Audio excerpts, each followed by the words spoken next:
இன்றைக்கி நமக்கு தினை அரிசி பொங்கல் எப்படி செய்கிறதுன்னு பார்க்கலாம். அதுக்கு நான் 1 கப்பு தினை அரிசி எடுத்துருக்கிறேன், அதாவது ஃபாக்ஸ் ஸ்டைல் மில்லட்டு. 1/2 கப்பு பாசிப்பருப்பு. இதை இப்போது லைட்டாக வறுத்து எடுத்துக்கலாம்.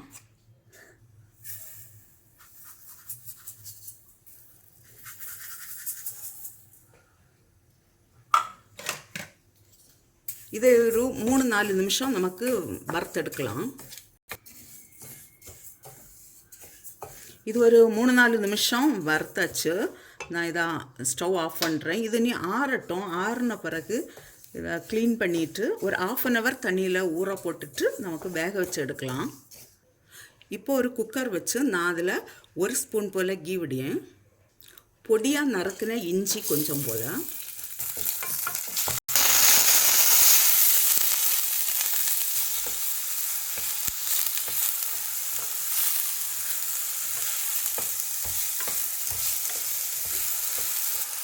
இனி இந்த தினை அரிசி வேகிறதுக்கு நமக்கு தண்ணி விடலாம். 1க்கு 3 பங்கு. நான் இப்போ 1.5 பங்கு எடுத்துருக்கிறேன். 1 பங்கு தினை அரிசியும் 1/2 பங்கு பாசிப்பருப்பும். அதனால நான் 4.5 கப்பு தண்ணி விடுறேன். இனி இதுக்கு தேவையான அளவு உப்பு. இது இப்போது நான் மூடி வச்சு வேக வைக்கிறேன். 2-3 விசில் வாரதுவரை இதை வேக வச்சு எடுக்கலாம். இது தினை அரிசி நல்லாவே வெந்திருக்கு. இப்போ இதுக்கு ஒரு தாளிப்பு கொடுக்கலாம்.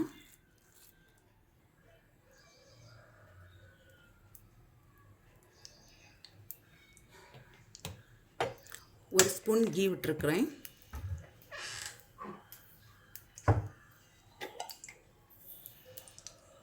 கடுகு,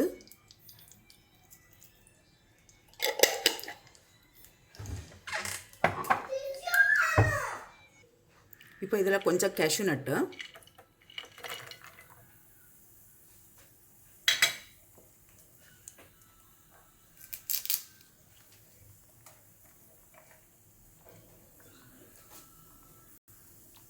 ஒரு சில்லி, கொஞ்சம் கருவேப்பிலை,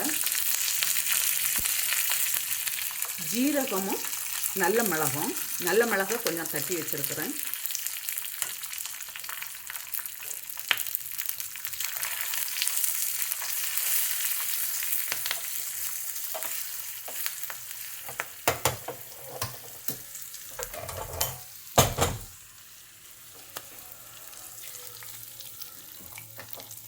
அவ்வளோதான்.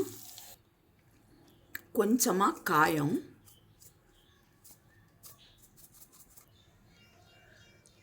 நல்ல ஆரோக்கியமான டேஸ்டான தினை அரிசி பொங்கல் ரெடியாக இருக்குது. இது நான் இப்போ சாம்பாருக்கு கூட பரிமாறுறேன். இது பீர்க்கங்காய் சாம்பார், பருப்பு போடாத சாம்பார். நான் ஏற்கனவே இது வீடியோ போட்டிருக்கேன், நீங்கள் பார்த்துக்கோங்க. நீங்களும் இதே போல் செய்து பாருங்கள். செய்து பார்த்து உங்களுடைய கருத்துக்களை தெரிவிங்க. உங்களுக்கு இந்த சமையல் பிடிச்சிருக்குன்னா சப்ஸ்கிரைப் பண்ணுங்கள். உங்களுடைய ஃப்ரெண்ட்ஸுக்கெல்லாம் ஷேர் பண்ணுங்கள்.